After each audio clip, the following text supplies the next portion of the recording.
Vamos continuar o nosso estudo do livro de Ruth. Você já sabe que nós estamos no capítulo 3 e vamos começar o versículo 6. Mas antes, porém, eu quero falar alguma coisa do que nós já lemos. Antes da gente começar de fato, eu peço ao Senhor Deus para que nós tenhamos a mente aberta para que a palavra dele seja inculcada na nossa mente, na nossa vida, no nosso viver diário. Em nome de Jesus que eu oro. Amém. Olha só, nós vimos então que Noemi estava empenhada em casar Ruth. Ainda no capítulo 3, né? Nós vamos observar o seguinte, que Noemi dá todo o direcionamento do que Ruth tem que fazer para chegar a um casamento. Então ela fala aqui sobre como se aproximar de Boaz. Vamos continuar aqui no 6. Então foi para a eira e fez conforme tudo quanto sua sogra lhe havia ordenado. Então o que ela fez? Ela tomou um banho, se ungiu, passou seus olhos, colocou o melhor vestido que ela tinha e foi lá para a eira e ficou observando. Isso tudo é o que Noemi falou para ela. A gente já viu a aula passada, é só você ler um pouquinho os versículos acima que você vai ver isso. E fez então tudo o que Noemi falou. Ficou lá observando para ver onde que Boaz ia deitar. Vamos ver aqui no 7. Havendo, pois, Boaz comido e bebido, estando já de coração tanto alegre, veio deitar-se ao pé de um monte de cereais. Então chegou ela de mansinho e lhe descobriu os pés e se deitou. Então, olha só, foi exatamente o que Noemi falou para ela.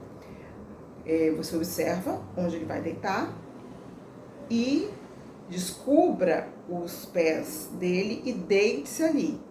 Então, Boaz estava festejando, bebeu, comeu, conversou com todo mundo, já estava alegre, mas aí ele resolveu deitar, porque já estava cansado e deu um soninho, então pegou, foi deitar perto de um monte de cereais lá na ilha, que era o que tinha bastante lá.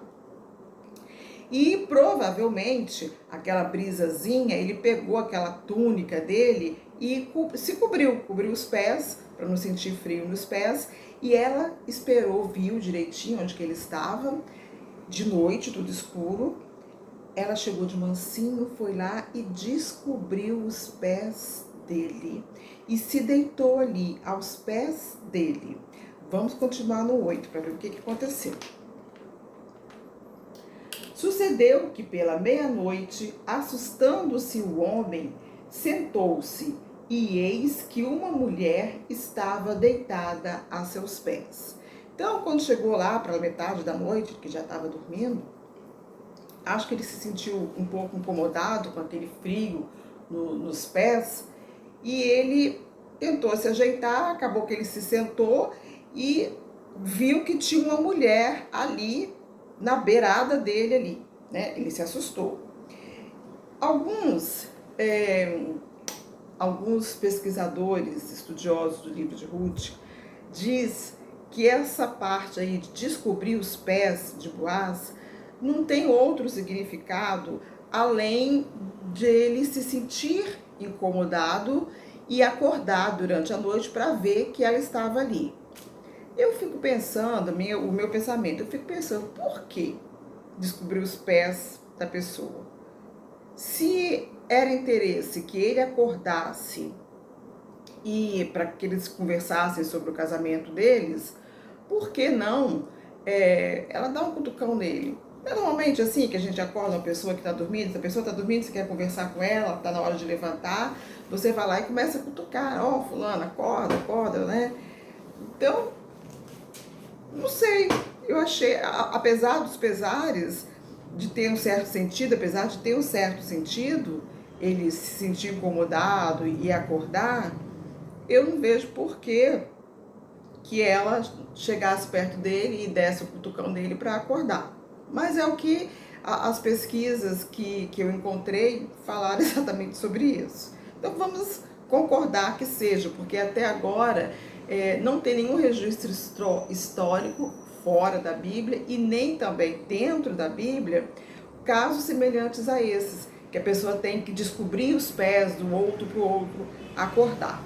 Então vamos continuar aqui no versículo 9, porque ele acorda, ele leva um susto. Vamos ver aqui no versículo 9. Ele fala assim: quem és tu? Ela respondeu: sou Ruth, tua serva. Estende a tua capa sobre a tua serva, porque tu és resgatador. Gente, olha só. Até aqui deu tudo certinho que Noemi falou para ela fazer. Só que Noemi não fala, pelo menos é o que a gente lê aqui, né? Até o capítulo 5 aqui a gente não conseguiu ler o que Noemi fala para ela falar. Noemi fala que era para ela descobrir os pés dele e deixar acontecer, ver o que ele ia fazer. Ela fala exatamente nesses termos aqui. E ele te dirá o que deves fazer. Então, quando ele se assusta, quem é você? No meio da noite. Ele foi deitar, não tinha ninguém ali. Agora tem uma pessoa. Quem é aquela pessoa? É uma mulher. Quem é essa mulher? Então ela se identifica. Sou eu, Ruth, tua serva. A gente sabe que ela não era serva de Boaz. Ela trabalhou lá com Boaz como rebuscadora, não como serva. Mas ela se identifica como serva. Eu penso que esse servo aqui está cabendo mais o seguinte: estou aqui ao seu dispor. Você pode fazer comigo o que você quiser. Eu entendo isso. Ela estava se oferecendo a ele. E ela continua, ela não vai se oferecer de graça. Ela continua, ela fala aqui: estende a tua capa sobre a tua serva, porque tu és resgatador. Esse estender a tua capa sobre a tua serva, sobre mim, sobre Ruth, significa proteger, dar proteção. Na verdade, ele já estava fazendo tudo isso a partir do momento que ele ficou sabendo que ela entrou lá nos campos. Só que agora ela quer que ele seja o resgatador, que ele seja, que ele estenda a capa, que ele a proteja como resgatador. O que é o resgatador, gente? O resgatador era aquele parente mais próximo do parente morto, que deixou a mulher viúva, e ele tinha algumas obrigações a cumprir. A primeira obrigação era cuidar dessa mulher, resgatando as terras dele, caso as terras já tinham sido vendidas por dívidas, ele podia resgatar essa terra, requerer ela de volta. Ele tinha também o dever de vingar a morte do parente, caso aquele parente tenha sido morto por um motivo injustificável, ele podia vingar a morte. E ele também podia comprar as terras dessa viúva, que a gente, continuando aqui o estudo, a gente vai ver que esse tipo que está falando aqui de resgatador, é esse tipo de resgatador aqui.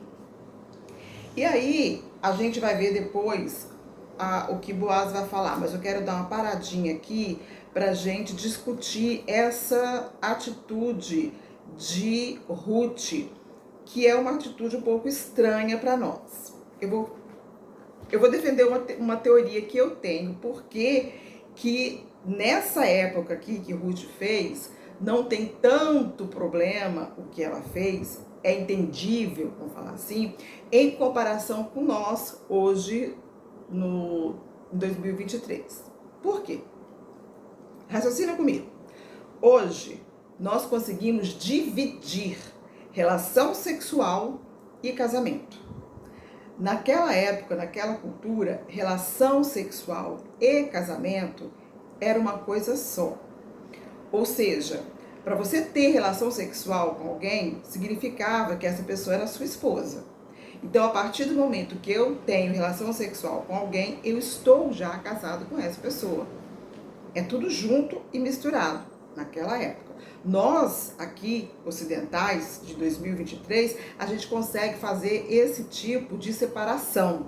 A nossa cosmovisão da pós-modernidade, ela trouxe isso pra gente. Aí é outra história que a gente vai conversar num outro estudo sobre cosmovisão cristã.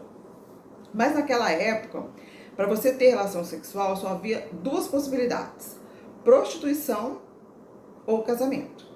Todo mundo sabia da história de Ruth. Ruth não era prostituta. Ela não estava ali para se prostituir. Ela não estava ali para ter sexo por diversão, como existe hoje, que a gente sabe nos casos que as pessoas vão para balada para curtir e, quem sabe, ter sexo com alguém, tal, só por diversão. Então isso não existia naquela época, principalmente naquela cultura de Israel. Caso fosse pego alguém fora do casamento fazendo isso, solteiro, ou no caso seria adultério se fosse casado, qual era a penalidade? Né? Pena de morte por apedrejamento. Eu esqueci de trazer os versículos pra gente, para isso que eu tô falando, demonstrar na Bíblia, mas eu vou deixar um link aqui embaixo e você pode procurar, como dever de casa, você pode procurar onde que tem esses links que falam sobre apedrejamento, tá bom? Então, a gente vai ver então que Ruth ali, ela foi só para um motivo. Ela foi ali para casar com Boaz. A partir do momento que Boaz falasse, tá bom, eu vou te resgatar, eles poderiam ter relação sexual, automaticamente eles já estavam casados. Isso, por que eu tô falando isso? Baseado em quê? Baseado em alguns casos que a gente vê na própria Bíblia. Por exemplo, a história, que eu acho que até já deixei aqui para vocês lerem, a história do casamento de Raquel, de casamento de Rebeca com Isaac. Lembra que eles entraram na tenda e ele a tomou como esposa? Pronto, acabou, né? Lia e Jacó. Vou deixar o link também falando aqui onde você pode procurar o casamento de Lia, né? Jacó queria casar com Raquel, mas na noite de núpcias, quem entrou para casar com ele foi quem? Quem entrou na tenda, que teve relação sexual com ele? Foi a outra, a Lia. E ele ficou com ela como esposa, porque a partir do momento da relação sexual, era o casamento. Então, quando a gente fala, que eu brinquei na aula passada, né? Eu falei assim, pra que ela ia toda arrumada, com as melhores roupas, se estava de noite, ele nem poderia ver? Gente, ela ia pro casamento dela. Ela estava preparada, se banhou, se perfumou. Ela estava assim por causa do casamento. Era o casamento que ia acontecer ali entre os dois. Hoje mesmo, na nossa sociedade, essa coisa do casamento está relacionado com relação sexual, a gente vê muito disso no direito. O direito fala que o casamento pode ser anulado. Hoje em dia, na nossa época, o casamento pode ser anulado se ele não for consumado. O que é consumar um casamento? É ter relação sexual. Você está ali perante o juiz de paz, no cartório, com testemunhas, o seu noivo, você tem um papel, há ali uma cerimônia oficial que vai te dar um papel que vai falar legalmente que você está casada, mas não teve a consumação do casamento ainda. Aí você vai partir para a igreja, para pedir a bênção. Aí o ministro religioso, pastor, padre, seja lá o que for, vai, no caso, pedir a bênção do casamento sobre aquelas duas pessoas. Na verdade, ele está pedindo a bênção, não está casando aquelas duas pessoas. O casamento não é ali. Depois vai partir para a festa. Estou falando hoje em dia como que é. Aí vai partir para a festa. Tem festa de casamento, até a noite toda, todo mundo dançando, bebendo, se divertindo. Aquilo é uma festa, é uma celebração, não é casamento. Aí quando que vai acontecer o casamento? quando os noivos vão juntos, dois sozinhos num quarto, ter relação sexual. Lá em Gênesis fala, se unir uma só carne. É aí que acontece o casamento. A união de uma só carne é o casamento. Tanto é que eu conheci um casal, conversei com uma pessoa que conhecia um casal, que eles casaram, tudo como manda o figurino, né? Fizeram o casamento no civil, depois fizeram o casamento no religioso e foram para a festa. Durante a festa, o noivo já começou a se sentir mal. Aliás, ele estava se sentindo mal desde o começo do dia. Ele começou a se sentir mal. Ao invés deles saírem para a noite de núpcias, eles tiveram que sair para o hospital. Fizeram os exames e constataram que ele estava com dengue hemorrágica. Ele ficou internado ali, teve que ser entubado, vários processos. Eu me lembro que a pessoa que comentou comigo, ela participava do grupo de oração da igreja dela, e todo mundo pedindo oração pela vida dele, pela vida dela. Porque imagina, gente, ela tinha acabado de casar, né? Você faz tantas expectativas para o seu casamento, espera tanto. Aí na noite de núpcias acontece isso com o rapaz dele ficar internado. Ele ficou internado coisa de 35 dias.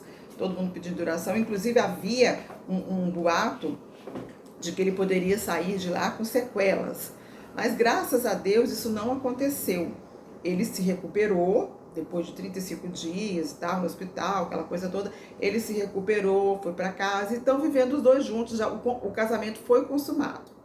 Mas se não tivesse acontecido isso, se o rapaz tivesse morrido, é um exemplo, ela não seria viúva, porque não teve consumação do casamento.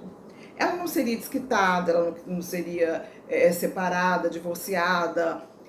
O casamento seria anulado. Ela voltaria de novo a ser solteira, de fato. Porque uma pessoa divorciada que a gente vê, fala por aí que divorcia, não é verdade? A pessoa divorciada, já estou solteira. Depois que você casa, meu amor, nunca mais você volta a ser solteira. Você tem outros nomes, divorciada ou viúva, tá? Mas solteira, nunca mais. Então, até hoje em dia, o casamento, ele está, sim, totalmente ligado à relação sexual. Relação sexual e casamento é uma coisa só. Nós, ocidentais, espertíssimos que nós somos, conseguimos separar essas duas coisas, tá bom? Então, peço ao Senhor Deus que fale conosco durante o decorrer do estudo da nossa palavra e até o próximo estudo para a gente continuar, para a gente ver o que Boaz vai falar. Será que Boaz vai aceitar o casamento? Como vai ser? Vamos ver? Tchauzinho!